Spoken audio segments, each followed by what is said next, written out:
عمرے کا مختصر سا طریقہ بیان کر دیتے ہیں، کیونکہ عمرے کا سلسلہ شروع ہو چکا ہے۔ تقریباً 7 جولائی سے فلائٹیں شروع ہو جائیں گی، اور بہت سارے لوگ باقی تیاری ساری مکمل کرتے ہیں، احرام بھی لے لیتے ہیں، باقی چیزیں لے لیتے ہیں، بیگ شیگ لے لیتے ہیں، جوتی وغیرہ کپڑے یہ وہ سب چیزیں، لیکن جو اصل کام ہوتا ہے عمرے کا طریقہ سیکھنا، اور وہاں حاضری کیسے ہونی ہے، مکے کی حاضری کیسے ہو، مدینے کی حاضری کیسی ہو، عشق والی حاضری کیسی ہو، ادب والی حاضری کیسے ہو، یہ چیزیں نہیں سیکھتے۔ اپنے دل میں عشق رسول بڑھانے کے طریقے اس پہ غور نہیں کرتے۔ جب بالفرض جدے سے اگر جاتے ہیں تو وہاں سے جب حرم شریف میں داخل ہوتے ہیں، حدود حرم میں، تو اس وقت کیا کیفیت ہونی چاہیے، کون سی دعا پڑھنی چاہیے، جب حدود حرم میں داخل ہو جائیں پھر کیا کیفیت ہو، کیا پڑھنا چاہیے، پھر جب کعبے پہ پہلی نظر پڑے اس وقت کیا دعا مانگنی چاہیے، کیونکہ اس وقت دعائیں قبول ہوتی ہیں، جو مانگو قبول ہوتی ہے۔ تو اس کا انداز کیا ہو، کیسے اندر داخلہ ہو، پھر کس طرح اندر داخل ہوتے ہوئے دعا پڑھنی، جیسے ہم مسجد میں داخل ہوتے ہیں تو دعا پڑھتے ہیں اللہم افتح لی ابواب رحمتک، اسی طرح وہاں بھی دعا پڑھنی ہے، لیکن وہاں چونکہ ہر چیز نئی، دنیا سارے معاملات اس طرح دیکھ کے تو دعائیں بھول جاتے ہیں، جو کچھ یاد کی ہوتی وہ بھی کہیں بھی ذہن سے نکل جاتی ہے، سفر کی تھکاوٹ، پھر اتنے ماشاءاللہ وہاں کی خوبصورتی، بلڈنگوں کی، دیگر معاملات ایسے ہیں، تو یہ سب طریقے یہیں سے سیکھ کے جانا چاہیے۔ پھر اپنا سارا جو اسکیجول ہے وہ یہاں سے بنا کے جانا چاہیے، وہاں جا کے سمجھ لگتی اب کیا کریں، دن کو عبادت کریں، رات کو کریں، کب عمرہ کریں، کب طواف کریں، وہ سارا شیڈول آگے پیچھے ہو جاتا ہے۔ تو یہ ساری پلاننگ، عمرے کا طریقہ وغیرہ سب چیزیں، صفا مروہ کی صحیح کیسے کرنی ہے، طواف کیسے کرنا ہے، تو یہ یہاں سے سیکھ کے جانا چاہیے۔ پھر وہاں جا کے باتیں بہت ساری بھول جاتے ہیں، بس کر طواف کر لیا، صحیح کر لی، سارا عمرہ کر لیا، آخر میں وہ حلق کرانے ہی بھول جاتے ہیں کہ آپ بال بھی کٹانے تھے، اب جب تک بال نہیں کٹائیں گے، حلق نہیں کرائیں گے تو اس وقت تک احرام کی پابندیاں ختم نہیں ہوں گی۔ بعد میں پھر فون کرتے ہیں کہ میں تو پورا دن یاد ہی نہیں رہا کہ میں نے بال بھی کٹانے تھے، اب کیا کروں، وہ کہیں پہ دم پڑ جاتے ہیں، کتنوں پہ صدقے پڑ جاتے ہیں، بدلے پڑ جاتے ہیں، جرمانے پڑ جاتے ہیں۔ تو یہ ساری چیزیں احرام کی پابندیوں کے بارے میں سیکھنا یہ سب ضروری ہے، کیونکہ جس بھی ہمیں واسطہ پڑتا ہے جس چیز سے، جیسے نماز فرض ہونی ہے تو نماز کے بارے میں ہر چیز سیکھنا ضروری ہو جاتا ہے، اسی طرح اگر حج عمرہ کی سعادت اللہ نصیب کرتا ہے تو اس کے بارے میں سیکھنا ضروری ہو جاتا ہے۔ تو طواف شروع کرنے سے پہلے مرد استباء کر لیں، اب یہ بھی بھول جاتا ہے کہیں استباء کرنا، یاد نہیں رہتا، توجہ نہیں رہتی، یعنی چادر سیدھے ہاتھ کی بغل کے نیچے سے نکال کر اس کے دونوں پلے الٹے کندھے پر اس طرح ڈالنے کہ سیدھا کندھا کھلا رہے، یہ سیدھا کندھا یہ کھلا رہے۔ کئی وہاں بھی کنفیوز ہو جاتے ہیں کہ پتہ نہیں یہ کھلا رکھنا ہے، یہ کھلا رکھنا ہے، پھر ادھر ادھر دیکھیں گے کسی اور نے اگر یہ غلطی سے کھلا رکھا ہے تو کہتے ہیں یہی ہوگا، پھر چلیں اور ایسا کر رہا ہے تو میں بھی ایسا کر لیتا ہوں۔ تو سیدھا کندھا کھلا رکھنا ہے۔ اب پروانہ وار شمع کعبہ کے گرد طواف کے لیے تیار ہو جانا ہے۔ استبائی حالت میں کعبہ شریف کی طرف منہ کر کے حجر اسود کی بائیں طرف، کعبہ شریف کی طرف منہ کر کے حجر اسود کی بائیں طرف رکن یمانی کی جانب حجر اسود کے قریب اس طرح کھڑا ہو جائے کہ پورا حجر اسود آپ کے سیدھے ہاتھ کی سیدھ میں رہے، یہ سیدھا ہاتھ ہے، اس کی سیدھ میں رہے، یعنی ابھی سینے کی سیدھ میں نہ آئے، چہرے کی سیدھ میں نہ آئے، پہلے اس کندھے کی سیدھ میں ہو حجر اسود۔ اب بغیر ہاتھ اٹھائے طواف کی نیت کرنی ہے۔ اللہم انی ارید طواف بیتک الحرام فیسرہ لی وتقبلہ منی، اے اللہ میں تیرے محترم گھر کا طواف کرنے کا ارادہ کرتا ہوں، تو اسے میرے لیے آسان فرما دے اور میری جانب سے قبول فرما۔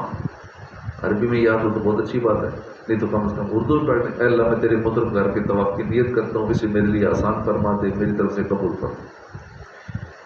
اب نیت کر لینے کے بعد کعبہ شریف ہی کی طرف منہ کیے سیدھے ہاتھ کی جانب اتنا چلیے کہ اب حجر اسود آپ کے سامنے آ جائے۔ پہلے یہ سیدھا کندھا یا سیدھا ہاتھ یہ حجر اسود کے سامنے تھا، اب نیت کرنے کے بعد اب پورا سامنے آ جانا ہے، اب بالکل چہرے اور سینے کے سامنے آ جائے حجر اسود، اور یہ ہلکا سا سرکنے سے ہو جائے گا، ایسا نہیں تھوڑا زیادہ چلنا پڑے گا، تھوڑا سا سرکیں گے تو آپ کے سامنے ہوگا حجر اسود۔ اب اس کی علامت یہ ہے کہ آپ کو دور ستون سے جو سبز لائٹیں نظر آ رہی ہیں نا، وہ سبز لائٹ بالکل آپ کے پیچھے ہوگی، دیکھ بھی سکتے ہیں، بلکہ پہلے سے دیکھ کے اس کی سیٹنگ کر لیں کہ پیچھے سبز لائٹیں لگی ہوں گی، اوپر تک بلڈنگ تک نظر آ رہی ہوگی، نچلی بلڈنگ میں بھی، اوپر بلڈنگ میں سبز لائٹ ہوگی۔ سبحان اللہ، یہ حجر اسود جنت کا وہ خوش نصیب پتھر ہے جسے ہمارے پیارے آقا صلی اللہ علیہ وسلم نے چوما ہے۔ یہ تصور ہونا چاہیے اس کا کہ میں اس پتھر کے سامنے ہوں، اس کا میں استلام کر رہا ہوں جس کو میرے آقا نے چوما ہے۔ اب دونوں ہاتھ کانوں تک اس طرح اٹھائیے کہ ہتھیلیاں حجر اسود کی طرف ہے اور پڑھیے بسم اللہ والحمد للہ واللہ اکبر والصلاۃ والسلام علی رسول اللہ۔ یہاں بھی ہر ایک اپنے طریقے سے کوئی کیا پڑھ رہا ہوتا ہے، کوئی کیا پڑھ رہا ہوتا ہے۔ پھر سن لیں بسم اللہ والحمد للہ واللہ اکبر والصلاۃ والسلام علی رسول اللہ۔ اللہ کے نام سے، اور تمام خوبیاں اللہ کے لیے ہیں اور اللہ سب سے بڑا ہے۔ والسلام علی رسول اللہ، اور اللہ کے رسول پر درود و سلام ہو۔ اب اگر ممکن ہو تو حجر اسود شریف پر دونوں ہتھیلیاں اور ان کے بیچ میں منہ رکھ کر بوسہ دیجیے۔ بوسہ ایسے دینا کہ آواز پیدا نہ ہو، کیونکہ مسجد میں جب بھی بوسہ دینا، جب جیسے انگوٹھی بھی ہم چومتے ہیں تو آواز پیدا نہ ہو، جب بھی حضور کا نام بھی آتا ہے نا انگوٹھ یوں چومتے ہیں، یہ اس طرح آواز ہی پیدا نہیں ہونی چاہیے، مسجد میں بھی اور وہاں بھی آواز پیدا نہ ہو۔ 3 بار ایسا کیجیے، لیکن اب چونکہ ایسا موقع نہیں ملتا، رش ہوتا ہے، رش کی وجہ سے آپ نہیں چوم پاتے، اور اگر چومیں گے بھی تو ہو سکتا ہے وہاں خوشبو لگی، حکم لگی ہوتی ہے۔ جب خوشبو لگی ہے اور آپ احرام کی حالت میں ہیں، عمرے کی نیت کی ہوئی ہے، آپ خوشبو اگر لگ گئی تو پھر اس کا بھی مسئلہ ہوگا، تو اس لیے خوشبو سے بھی بچنا ہے۔ بعض اوقات کعبے کے سائڈوں میں بھی خوشبو لگی ہوتی ہے، تو اس لیے جب تک احرام کی حالت میں کوشش کریں قریب نہ ہو، کعبہ شریف کو ٹچ نہ کریں، غلاف کو ٹچ نہ کریں، کیونکہ عموماً خوشبوئیں لگی ہوتی ہیں۔ اگر وہ خوشبو لگی ہے اور آپ کے ہاتھ میں لگ گئی ہے، چومی تو آپ کے ہونٹوں سے لگ گئی تو پھر اس کا مسئلہ ہوگا۔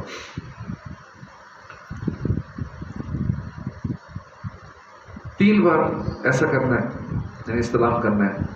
اب جھوم جائیے کہ آپ کے لب اس مبارک جگہ لگ رہے ہیں جب کہ حجر اسود کو چومنے کا موقع مل جائے۔ اس کے علاوہ بھی عمرے کے علاوہ جب ویسے طواف کرتے ہیں یا طواف کے علاوہ بھی موقع ملتا ہے حجر اسود کو چومنے کا، تو اس تصور سے جب چومیں گے نا کہ اس جگہ اس پتھر پر میرے آقا کے بھی لب لگے ہیں، تو پھر اس کا مزہ ہی الگ ہوگا چومنے کا۔ مچل جائیے، تڑپ اٹھیے، ہو سکے تو آنسوں کو بہنے دیجیے، وہاں دقت والی کیفیت ہوگی تو انشاءاللہ طواف کا اس کا مزہ آئے گا، عمرے کا سکون، روحانی ایک سکون ملے گا۔ سیدنا عبداللہ بن عمر رضی اللہ عنہ فرماتے ہیں کہ ہمارے آقا صلی اللہ علیہ وسلم حجر اسود پر لبہائے مبارک رکھ کر روتے رہے، لیکن یہ کیفیت کم لوگوں کی اس وقت بھی نظر آتی ہے، دھکے مار رہے ہوتے ہیں، دھکے مار کے وہاں پہنچتے ہیں اور کئی لوگ ہنس رہے ہوتے ہیں، اور دیکھو میں نے کتنا کرنا ہوگا، لے چوم لیا، ہنس رہے ہوتے ہیں، مذاق لگے ہوتے ہیں، اور ایک عجیب وہ کشتی کرنے والا ماحول بنا ہوتا ہے۔ تو وہاں لبہائے مبارکہ کو میرے آ کر رکھ کے روتے رہے، میں بھی رو رو کے چومنا چاہیے، استلام بھی کریں، بالفرض قریب ہو کے نہیں چوم سکتے یا ہاتھ نہیں لگا سکتے تو کم از کم دور سے جب کریں تو چلے، وہ بھی ایسے ہی ہے جیسے ہم چوم رہے ہیں، استلام دور سے جب موقع مل گیا، تصور پھر بھی وہی ہو کہ میں چوم رہا ہوں اور میرے آقا نے اس کو چوما تھا۔ رو رو کے استلام کریں۔ پھر میرے آقا صلی اللہ علیہ وسلم نے جب چوما، روئے، روتے رہے، پھر توجہ فرمائی تو کیا دیکھتے ہیں کہ حضرت عمر بھی رو رہے ہیں۔ فرمایا اے عمر، یہ رونے اور آنسو بہانے ہی کا مقام ہے، لیکن وہاں آپ دیکھیں کہ شاید ہی کوئی اللہ والے کوئی چند ایک رو رہے ہوں، لیکن اکثر عوام نہیں رو رہے، تو روتے ہوئے استلام کرنا چاہیے۔ حضور نے فرمایا یہ اے عمر، یہ رونے کا ہی مقام ہے، یہ آنسو بہانے ہی کا مقام ہے، رونے والی آنکھیں مانگو، رونا سب کا کام نہیں، ذکر محبت عام ہے لیکن سوز محبت عام نہیں۔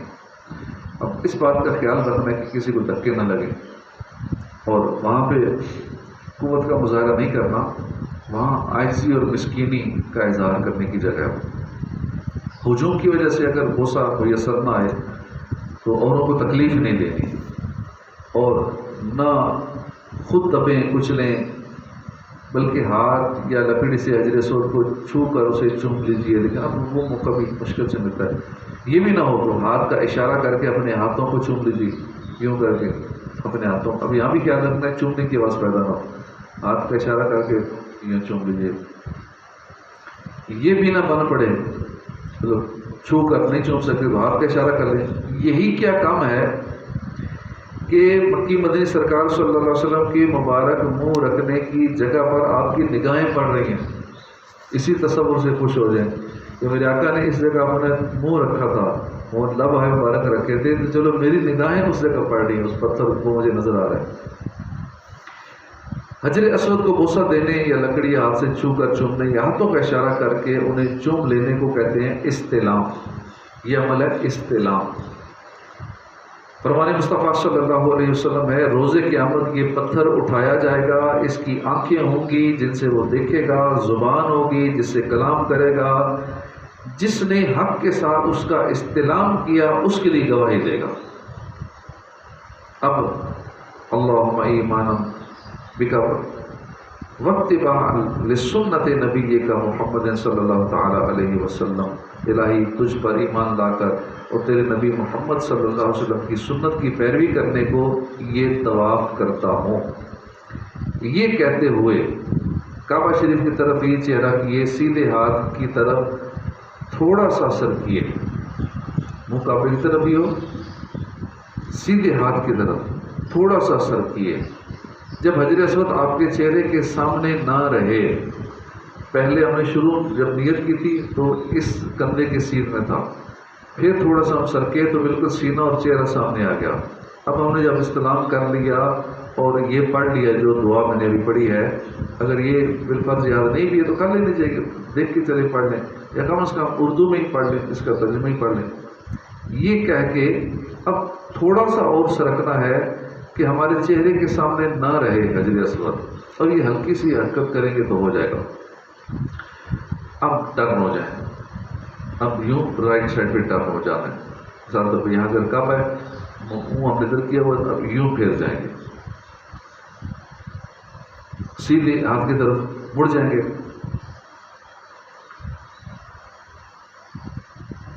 اب اس طرح چلنا ہے کہ کسی کو دھکا نہیں مارنا۔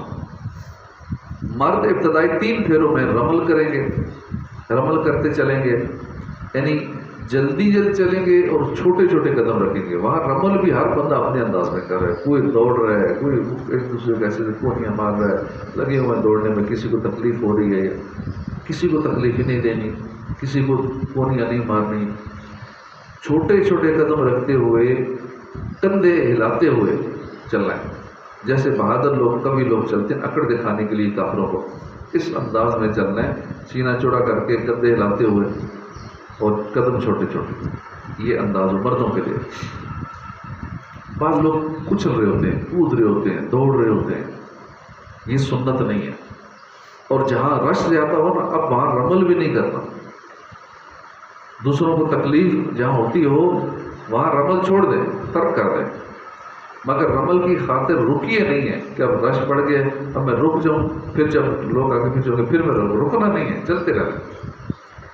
پھر جو ہی موقع ملے کہ اب رش نہیں ہے پھر وہ رمل شروع کر دیں۔ طواف اس طرح جاری رکھے۔ طواف میں جس قدر خانہ کعبہ سے قریب رہیں بہتر ہے، مگر اتنا بھی قریب نہ ہو جائے کہ جسم ٹچ ہو جائے یا احرام ہمارا ٹچ ہو جائے، کہ کپڑا یا جسم پشت دیوار سے لگنے اور اگر نزدیکی میں ہجوم کے سبب رمل نہ ہو سکے تو اب دوری بہتر ہے۔ اتنا زیادہ قریب بھی نہ ہو جائیں کہ کپڑا یا جسم پشت دیوار، یعنی مٹی یا سیمنٹ کا ڈھیر جو مکان کی باہری دیوار کی مضبوطی کے لیے اس کی جڑ میں لگا ہوتا ہے، اسے پشت دیوار کہتے ہیں، کہ پشت دیوار سے لگے جسم یا کوئی کپڑا، اتنا قریب بھی نہیں ہونا، اور اگر نزدیکی میں ہجوم کے سبب رمل نہ ہو سکے تو دوری بہتر ہے۔ اسلامی بہنوں کے لیے طواف میں خانہ کعبہ سے دوری بہتر ہے، لیڈیز کوشش کریں دور دوری طواف کریں۔ اب پہلے چکر کی دعا ہے، درود شریف پڑھتے رہیے. اگر بالفرض دعا یاد نہیں ہے تو دیکھ کے چلے پڑھتے رہیں، لیکن بہتر ہے کہ اگر اس کا ترجمہ پہلے سے پڑھا ہوگا، تیاری کی ہوگی، تو پہلے چکر کی دعا ہے، دوسرے چکر کی دعا ہے، تیسرے چکر کی دعا ہے، اور اس کا اگر ترجمہ پڑھیں گے تو ایسی پیاری پیاری دعائیں ہیں تو پتہ لگے گا واقعی میں نے اپنے رب سے کیا کیا مانگنا ہے، کیونکہ وہ قبولیت کی جگہ ہے. اور وہاں پہ سمجھ نہیں آتی بندہ مانگے کیا. تو اس کے لیے یہ جو 7 دعائیں ہیں 7 چکروں کی، اگر ہم ان کو پڑھیں گے پھر ان کا ترجمہ پڑھیں گے تو ہمارے لیے بڑی آسانی ہو جائے گی. اگر بالفرض کچھ بھی نہیں سمجھ آ رہا کیا پڑھیں تو پھر درود پاک سب سے بہترین دوا ہے. درود پاک کی کثرت کرتے رہیں، اور ہر چکر کی مخصوص دعا ہے، یہ رفیق الحرمین کے اندر لکھی ہوئی ہیں، بے شک انہیں دعاؤں کو بار بار پڑھتے رہیں. تو یوں ہمارے جب 7 پھیرے پورے ہو جائیں تو اب حجر اسود پر پہنچ کر آپ کے 7 پھیرے مکمل ہو گئے، مگر پھر 8ویں بار پہلے کی طرح دونوں ہاتھ کانوں تک اٹھا کر وہ پڑھنا ہے بسم اللہ والحمدللہ واللہ اکبر والصلاۃ والسلام علی رسول اللہ. یہ پڑھ کر استلام کرنا ہے آخری بار. اور یہ ہمیشہ یاد رکھنا ہے کہ جب بھی طواف کرنا ہے نا اس میں پھیرے 7 ہوتے ہیں، طواف 8، استلام 8 ہوتے ہیں. پھیرے 7 ہو گئے، استلام کیونکہ آخری پہلے بھی کرنا ہے آخر میں بھی کرنا ہے استلام. اب کندھا ڈانپ لینا ہے، لیکن یہاں بھی لوگ بھول جاتے ہیں. کندھا پھر اسی طرح ہی ہوتا ہے اور وہاں نفل شروع کر دیتے ہیں. کندھا ڈانپ لینا ہے. اور قرآن پاک کی جو آیت ہے پہلے بارے میں سورہ بقرہ کی، یہ آیت پڑھنی ہے وَاتَّخِذُوا مِن مَقَامِ إِبْرَاهِيمَ مُصَلًّى، اور ابراہیم کی کھڑے ہونے کی جگہ کو نماز کا مقام بنا دو. یہ آیت پڑھنی. اب مقام ابراہیم کے قریب، لیکن اگر قریب نہ جگہ ملے یا وہاں کی انتظامیہ نہ پڑھنے دے گی، رش کی وجہ سے راستہ اس میں رکاوٹ نہ بنے، ڈسٹربنس نہ ہو، اگر جگہ نہیں ملتی تو اب جہاں بھی جگہ ملے، اگر مکروہ وقت نہیں، یہ بھی نوٹ کرنا چاہیے، مکروہ وقت میں بھی لوگ لگے ہوتے ہیں، وقت مکروہ نہ ہو اور جہاں جگہ ملے 2 رکعت نماز طواف یہ ادا کرنے ہیں.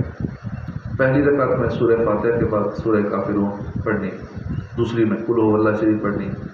اور یہ نماز واجب ہے، ضرور پڑھنی. اور کوئی مجبوری نہ ہو تو طواف کے فوراً بعد پڑھنا سنت ہے.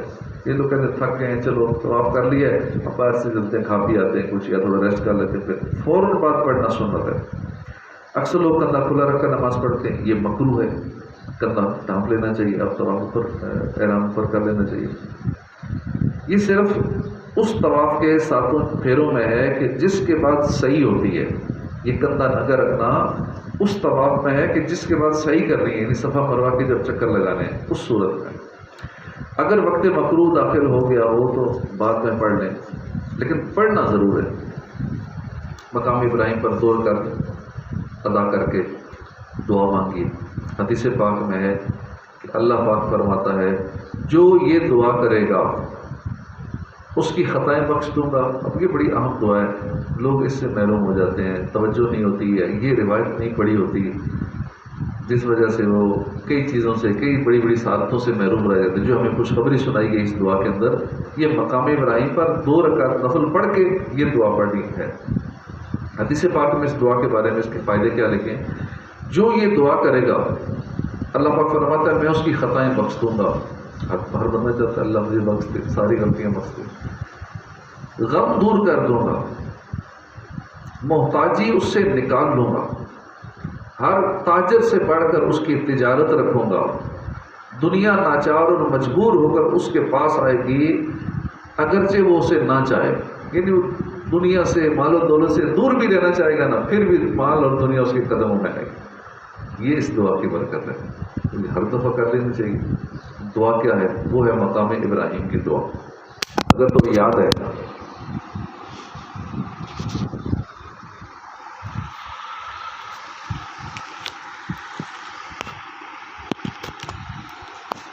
دور ہونے کی اور تجارت کاروبار بہتر ہونے کی یہ دعا ہے. تو مقام ابراہیم کی دعا، اللہم انک تعلم سری وعلانیتی فاقبل معذرتی وتعلم حاجتی فاعطنی سولی وَتَعْلَمُ مَا فِي نَفْسِي فَاغْفِرْ لِي ذُنُوبِي اللهم إني أسألك إيمانا يباشر قلبي ويقينا صادقا حتى أعلم أنه لا يصيبني إلا ما كتبت لي ورضا بما قسمت لي یا ارحم الراحمین۔ ہو سکے تو اس کا ترجمہ بھی ہمیں پتا ہو کہ ہم اللہ سے کیا دعا مانگ رہے ہیں۔ اے اللہ تو میری سب چھپی اور کھلی باتیں جانتا ہے، لہذا میری معذرت قبول فرما لے۔ تو میری حاجت کو جانتا ہے، لہذا میری خواہش کو پورا کر، اور تو میرے دل کا حال جانتا ہے، لہذا میرے گناہوں کو معاف فرما۔ اے اللہ میں تجھ سے معافی مانگتا ہوں، ایسا ایمان جو میرے دل میں سما جائے، ایسا سچا یقین کہ میں جان لوں کہ جو کچھ تو نے میری تقدیر میں لکھ دیا ہے وہی مجھے پہنچے گا، اور تیری طرف سے اپنی قسمت پر رضامندی اے سب سے بڑھ کر رحم فرمانے والا۔ اس یہ دعا جب بھی طواف کریں اس کے بعد 2 نفل پڑھیں گے دعا، پھر طواف کریں یہ دعا، کیونکہ طواف تو کرتے ہی رہنا چاہیے۔ لوگ 1-2 طواف کر کے سمجھتے ہیں بس بہت عبادت کر لی اب ریسٹ کریں، کیونکہ طواف ایسی عبادت ہے کہ وہاں جا کر طواف ہی کرتے رہیں، کیونکہ وہ عبادت کہیں ہو نہیں سکتی دنیا میں۔ آپ ادھر یہاں رہ کے نفل پڑھ سکتے ہیں، تلاوت کر سکتے ہیں، سارا کچھ یہاں بھی کر سکتے ہیں، لیکن وہ کام جو دنیا میں کہیں نہیں ہو سکتا وہ ایک ہی ہے، وہ ہے طواف۔ تو اس لیے جب تک وہاں ہونا، تو جب تک ہمت ہے، ٹانگوں میں جان ہے، پاؤں ساتھ لیتے ہیں، تو چلتے ہی رہے، تیرے گھر کے پھیرے لگاتا رہو، چکر لگاتے رہیں۔ اب سب سے بڑی عبادت جو صرف وہیں ہو سکتی ہے وہ ہے طواف، تو ہمیں طواف کرتے رہنا چاہیے۔ بالفرض اگر پوری رات کا شیڈول ہے وہاں عبادت کا تو کوشش کریں وہی عبادت طواف والی پوری رات جاری رکھیں، لیکن وہ 7 چکروں کے حساب سے، 7 چکروں، جب 8واں اگر غلطی سے بھی کر لیا تو پھر 7 کرنے پورے ہو جاتے ہیں، تو یوں کر کے طواف جاری رہے انشاءاللہ۔ باقی چرا طریقہ ساتھ ساتھ سیکھتے رہیں گے۔ اللہ پاک ہمیں باادب حاضری نصیب فرمائے، بار بار حج عمرے کی سعادت نصیب فرمائے، آمین بجاہ نبی الامین صلی اللہ علیہ وسلم۔ اعوذ باللہ